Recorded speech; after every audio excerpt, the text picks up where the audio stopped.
Siapa di sini yang pernah ngalamin drama waktu daftar kuliah? Aku tuh dulu juga ngalamin hal yang sama, dari cari PTS terbaik, ngejar beasiswa, sampai akhirnya malah salah jurusan dan pindah kampus. Hai, hello everyone. My name is Zara, you can call me Ara. Makasih udah klik video ini. Di video kali ini aku mau cerita pengalaman aku daftar PTS, dari mulai dari cari PTS terbaik, ngejar beasiswa, sampai akhirnya pindah kampus. Jadi awalnya itu aku tuh cari PTS yang paling worth it dari segi biaya dan juga peluang beasiswa. Ada 3 kampus yang masuk list aku. Nah, ada 2 kampus PTS yang masuk top 10 di Indonesia, dan juga keduanya ini memiliki akreditasi kampus A dan akreditasi jurusan A juga. Keren banget kan? Selain itu, ada juga satu PTS dan biayanya itu lebih terjangkau. Kampus ini memiliki banyak cabang gitu loh, meskipun akreditasinya masih B. Namun mereka kayak menawarkan jurusan baru yang terlihat menjanjikan. Kayak meskipun belum terakreditasi, jurusan ini tuh kayak menggabungkan antara teknologi dan juga manajemen bisnis, sehingga kayak punya prospek kerja yang cukup menjanjikan.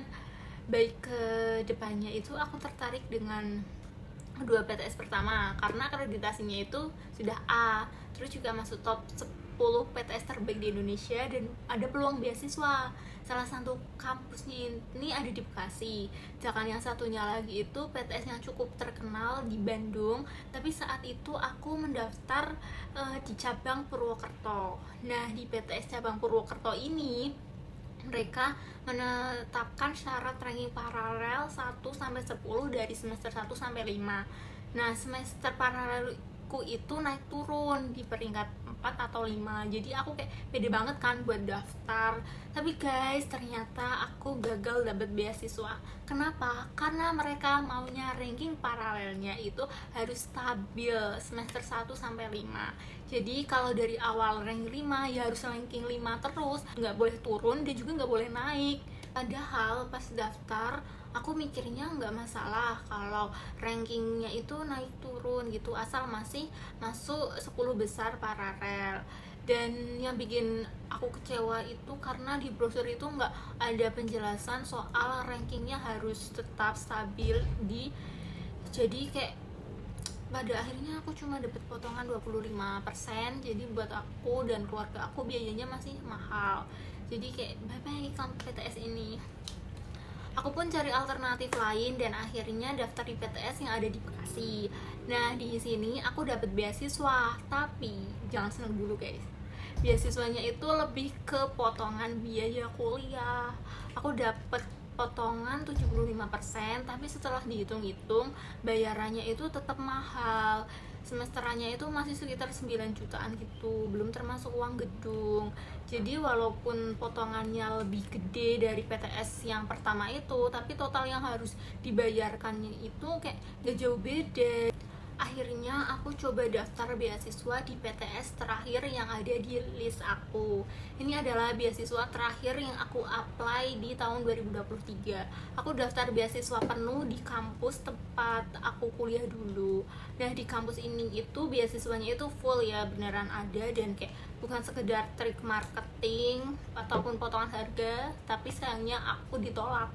Waktu itu aku lumayan kecewa, tapi orang tua aku bilang ya udah kuliah di sini aja, karena meskipun nggak dapat beasiswa ataupun potongan biaya gitu, biaya kuliahnya itu masih cukup terjangkau buat mereka, orang tua aku, dibandingkan dengan PTN. Mungkin kampus ini sih masih tergolong lumayan mahal, tapi untuk ukuran PTS biayanya itu masih masuk akal gitu loh.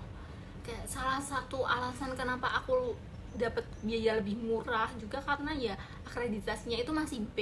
Selain itu juga prodi yang aku ambil ini termasuk prodi baru, jadi kayak awalnya itu belum terakreditasi, tapi sekarang kayaknya udah ada akreditasinya sih guys.